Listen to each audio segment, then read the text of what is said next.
A inteligência da natureza funciona com o mínimo de esforço, com despreocupação, harmonia e amor. E quando aproveitamos as forças da harmonia, a alegria e o amor, criamos sucesso e felicidade com o mínimo de esforço. Um ser integral conhece sem agir, vê sem olhar e realiza sem fazer. Lao Tzu, a quarta lei espiritual do sucesso é a lei do menor esforço. Esta lei baseia-se no facto de a inteligência e a natureza funcionarem com um mínimo de esforço e total despreocupação. Este constitui o princípio da mais reduzida ação, da não resistência. Constitui, portanto, o princípio da harmonia e do amor. Quando aprendemos esta lição da natureza, realizamos os nossos desejos com facilidade. Se observarmos a natureza em ação, veremos como o esforço despendido é mínimo. A relva não se esforça para crescer, cresce apenas. Os peixes não se esforçam para nadar, mas nadam. As flores não tentam florescer, apenas florescem. As aves não tentam voar, mas voam. É intrínseco à natureza. A terra não se esforça para girar em torno do seu eixo, faz parte da natureza. O estado de beatitude faz parte da natureza dos bebês. Brilhar faz parte da natureza do sol. Brilhar e cintilar faz parte da natureza das estrelas. Pertence à natureza humana fazer com que os sonhos se manifestem sob a forma física, com um mínimo de esforço. Na ciência védica, a ancestral filosofia da Índia, que é conhecida como o princípio da economia de esforço, ou faça menos e realize mais, acaba por dar a um estado em que não faz nada e realiza tudo. Isto significa que existe apenas uma tênue ideia e a manifestação dessa ideia surge sem esforço. Aquilo que vulgarmente se designa por milagre, na verdade constitui uma expressão da lei do menor esforço. A inteligência da natureza funciona sem esforço, na fricção, com espontaneidade. É não linear, é intuiticalística e estimulante. E quando uma pessoa se encontra em harmonia com a natureza, quando já adquiriu o conhecimento do seu verdadeiro eu, pode aplicar a lei do menor esforço. Despendemos o menor esforço quando as ações são motivadas pelo amor, porque a natureza é estruturada pela energia do amor. Quando procuramos poder e controle em relação às outras pessoas, quando procuramos dinheiro ou poder, ouçamos a energia de que desfrutamos. Para satisfazer o ego, gastamos energias atrás de uma ilusão de felicidade, em vez de desfrutarmos da felicidade do momento. Quando procuramos dinheiro apenas para nosso lucro pessoal, interrompemos o nosso fluxo de energia. E interferimos na expressão da inteligência da natureza. Mas quando as nossas ações são motivadas pelo amor, a nossa energia multiplica-se e acumula excesso de energia que possuímos, e que pode ser canalizada para criar aquilo que quisermos, incluindo riqueza ilimitada. Pense no seu corpo físico como um instrumento de controle de energia, ele pode gerar, armazenar e despender energia. Se souber como gerar, armazenar e desprender energia de modo eficiente, poderá criar toda a riqueza que quiser. A atenção dirigida para o ego consome uma grande parte da energia. Quando nosso ponto de referência interior é o ego, quando procuramos poder e controle em relação às outras pessoas ou a aprovação dos outros, desperdiçamos as nossas energias. Quando essa energia se encontra liberta, pode ser canalizada e aplicada, de modo a criar tudo o que quisermos. Quando a alma constitui o nosso ponto de referência interior, quando nos tornamos imunes à crítica e deixamos de temer desafios, podemos aproveitar o poder do amor e utilizar a energia de forma criativa, no sentido da prosperidade e da evolução. Em The Art of Dreaming, Dom Juan diz a Carlos Castaneda, gastamos a maior parte da nossa energia para preservarmos a nossa importância. Se fossemos capazes de perder alguma dessa importância, duas coisas extraordinárias aconteceriam. Primeiro, libertaríamos a nossa energia do esforço para mantermos a ideia ilusória da nossa grandeza. Segundo, ganharíamos energia suficiente para captar um relance da verdadeira grandeza do universo. A lei do menor esforço possui três componentes, três coisas que pode fazer para pôr em prática este princípio de faça menos e realize mais. O primeiro componente é a capacidade de aceitação. A capacidade de aceitação requer apenas que estabeleça a seguinte regra: Hoje vou aceitar as pessoas, as situações, as circunstâncias e os acontecimentos tal como eles ocorrerem. Isto significa que sabemos que aquele momento foi aquilo que devia ser, e como deveria ser.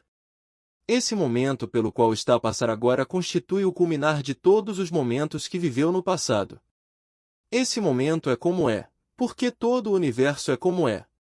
Quando luta contra esse momento, está de facto a lutar contra todo o universo. Em vez disso, pode tomar a decisão de hoje não lutar contra todo o universo, lutando contra esse momento. Isso significa que a sua aceitação desse momento é total e completa. Aceita as coisas como elas são, não como gostaria que fossem na altura. É importante perceber isto. Pode desejar que no futuro as coisas sejam diferentes, mas nesse momento tem de aceitar as coisas como elas são.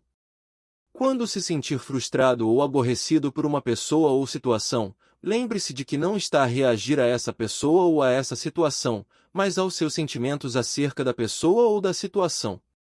Esses são os seus sentimentos e os seus sentimentos não são da responsabilidade dos outros. Quando reconhecer e compreender isto na totalidade, encontra-se preparado para aceitar a responsabilidade por aquilo que sente e para modificar os seus sentimentos. E se conseguir aceitar as coisas como são, encontra-se preparado para se responsabilizar pela sua situação e por todas as ocorrências que lhe parecem problemas. Isso conduz-nos ao segundo componente da lei do menor esforço, responsabilidade. O que significa responsabilidade? A responsabilidade significa não culpar ninguém, nem a si próprio, pela sua situação. Depois de ter aceite determinada circunstância, ocorrência, ou problema, a responsabilidade significa a capacidade de ter uma resposta criativa à situação tal como ela se apresenta no momento. Se conseguir isto, todas as famosas situações problemáticas poderão tornar-se uma oportunidade para a criação de coisas novas e boas, e todas as pessoas atormentadoras e tiranas lhe servirão para aprender mais a realidade e constituir uma interpretação. E se escolher interpretar a realidade desta forma, aproveitará muitos ensinamentos e terá muitas oportunidades de evoluir.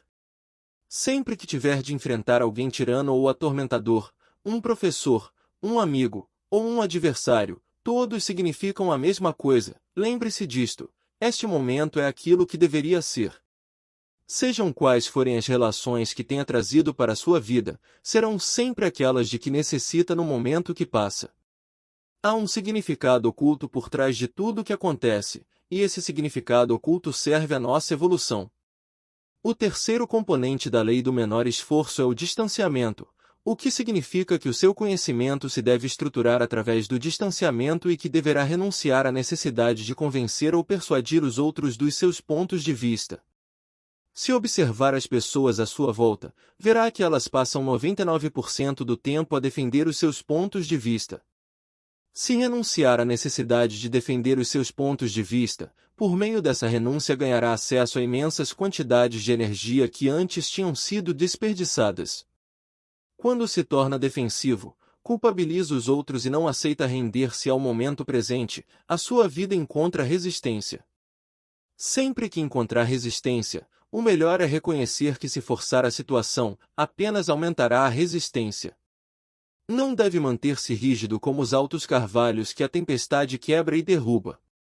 Em vez disso, deve ser flexível como o junco que dobra durante a tempestade, mas sobrevive. Desista de todo de defender os seus pontos de vista. Se não tiver nenhum ponto de vista para defender, não dar ocasião a que surjam argumentos. Se praticar isto com consistência, se deixar de lutar e resistir, experimentará a plenitude do presente, que constitui uma dádiva. Alguém disse um dia: o passado é história, o futuro, um mistério, este momento é uma dádiva.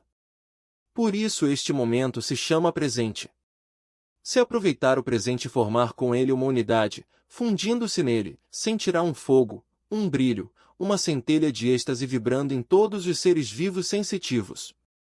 Quando começamos a sentir esta exultação da alma em todos os seres vivos, quando nos começamos a familiarizar com essa sensação, a alegria nasce dentro de nós, liberta-nos das terríveis amarras e obstáculos criados pelas pessoas defensivas, ressentidas e angustiadas. Só então sentiremos alegria, despreocupação, prazer e liberdade. Dotado desta liberdade simples e cheia de alegria, o seu coração sabe sem dúvida que você terá as coisas que deseja quando quiser, porque os seus desejos provêm do plano da felicidade, não do plano da ansiedade e do medo. Não precisa de se justificar, reserve apenas a sua intenção para si próprio e conhecerá a realização, o deleite, a alegria, a liberdade e a autonomia em todos os momentos da sua vida.